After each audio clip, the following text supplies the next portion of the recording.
और मुझे लगता है कि बीजेपी ने कोई भी कोना ऐसा छोड़ा नहीं है झारखंड में जहाँ से माना जाए कि कहीं चूक हो गई हो, गैर आदिवासी, आदिवासी।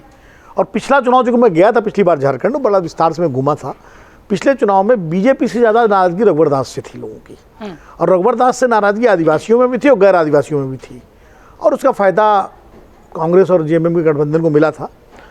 इस बार स्थिति थोड़ी अलग है।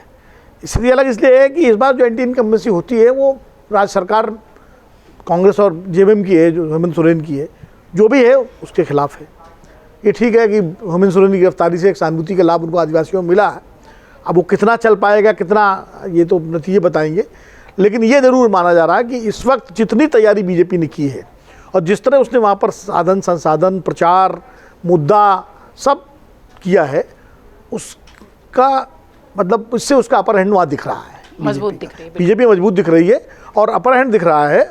और नतीजा अब, और जो मुद्दे प्रधानमंत्री नरेंद्र मोदी, गृह मंत्री अमित शाह, हेमंत बिश्व शर्मा, ये सारे लोग उठा रहे हैं, खास करके वो जो ध्रुवीकरण का मुद्दा है, घुसपैठ के जरिए। हालांकि घुसपैठ रोकने की जिम्मेदारी तो केंद्र सरकार की है, सीमाओं पर तो सीमा सुरक्षा बल है, ना कि हेमंत सोरेन की फौज है।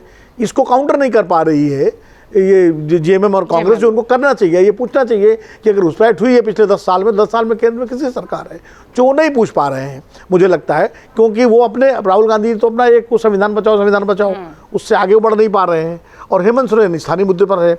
तो ये मुझे लगता है कि ये एक चुनौती है उनके सामने। लेकिन एक बात मैं जरूर कहूँगा, जो बार बार ये कहा जाता ना कि क्षेत्रीय पार्टियों का युग समाप्त हो गया, क्षेत्रीय पार्टियाँ, मुझे नहीं लगता। 2014 और 2019 में भी हमने क्षेत्रीय पार्टियों को बिल्कुल खारिज कर दिया था, जब बीजेपी की 303 सीटें आई थी, और 2024 में क्षेत्रीय पार्टियों की मदद से ही सरकार बनानी पड़ी केंद्र में। तो क्षेत्रीय पार्टियां अपने हिसाब से समय समय पर आगे पीछे होती रहती हैं और होती रहेंगी।